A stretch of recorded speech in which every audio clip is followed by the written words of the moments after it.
make that go. Okay, so I'm trying blonde today. Blonde.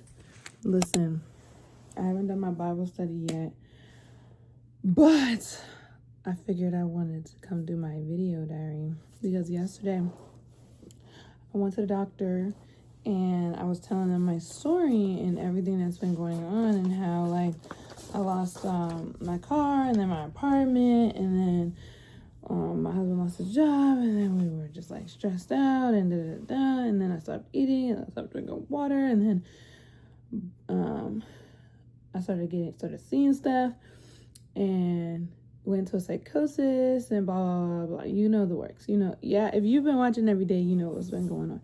So I talked to my doctor about it. Oh, and then I weaned my baby. And then so I've been talking to my doctor about it.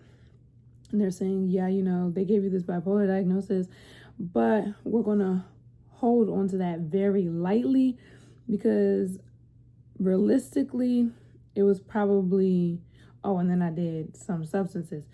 Realistically, it was probably stress, postpartum, and drug-induced psychosis, not actually bipolar disorder. But bipolar runs in my family, so we're going to hold on to that very lightly. My therapist, my doctor, literally everyone's like, yeah, we've known you for all this time. There's no, we don't think you have bipolar disorder. But I'm going to hold on to that very lightly because I think there could be a chance because it runs in my family. So with that being said, I feel like I'm fully out of it. I was took some mood stabilizers and antidepressant to help get me out of that.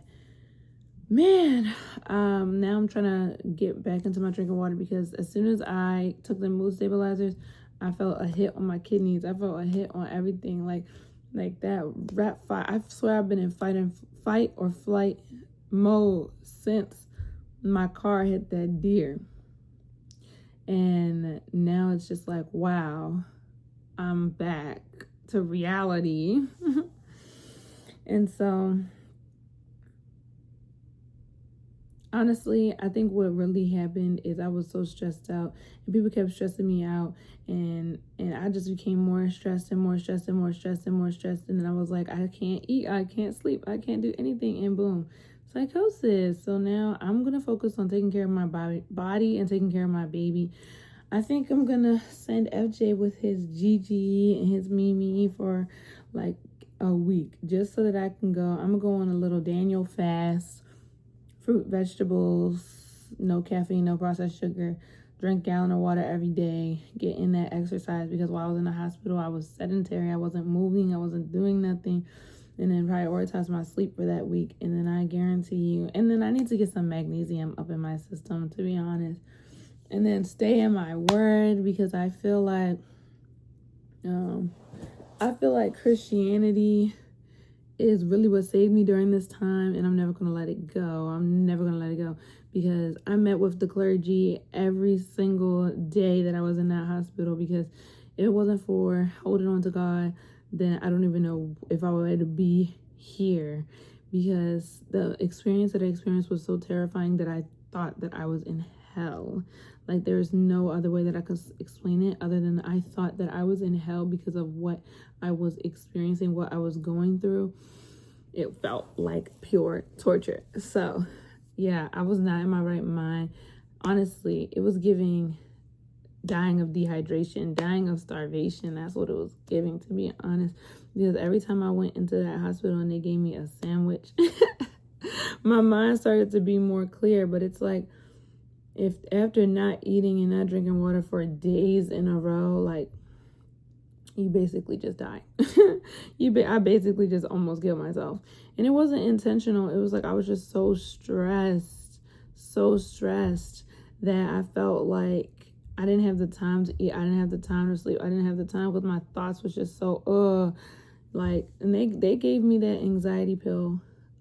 They said optional. I could take it 3 times a day. Lately, I've been taking it because the anxiety of life just, I don't know, everything just kind of folded over on itself. And then I started getting these irrational fears that Fletcher was going to divorce me. And all of it is just anxiety. And I'm like, oh, I need to get it together. So starting today, I think me and Fletch are going to go to the gym. But if not, I'm going to take me a nice little power walk. Let me pull this out because I need to put on some deodorant. But yes, I need to listen to my gospel music. At the end of the day, I do not want to be on medication because I feel like I don't need it. I feel like I never needed it. Even if I do have bipolar disorder, I want a more holistic type of treatment.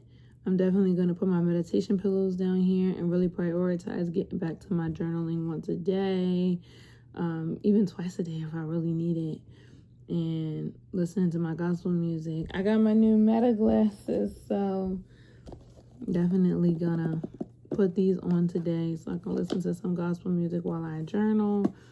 Basically just getting back to my getting back to me. I'm going to go to the store today, get me some ingredients for cycle syncing my smoothies so I can get back to balancing my hormones, because my hormones are so out of whack right now. I'm going to be taking my Vitex Berry because we need to get this cycle back on track. Honestly, I think I lost myself in all of this, and I'm so glad to be back in a mental, back in the right mental space.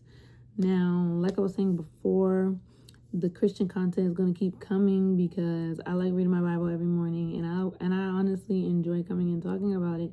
Now, I've already started the process of applying for disability because, hey, if y'all say I got bipolar disorder, I am going to run with that because I can get some change for my family, some extra moolah for my family.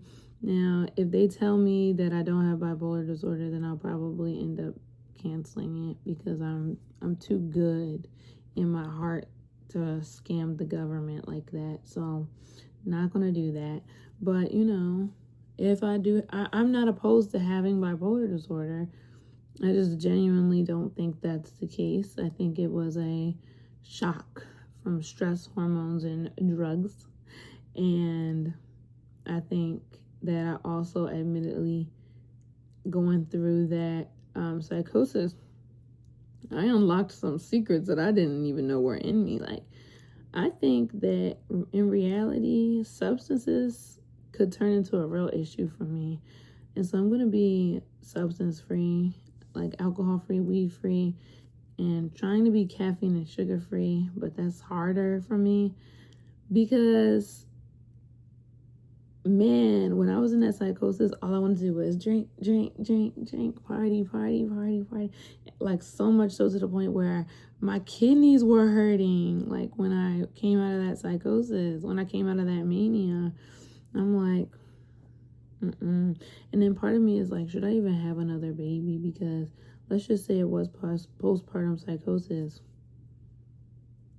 That can happen every time you have a baby.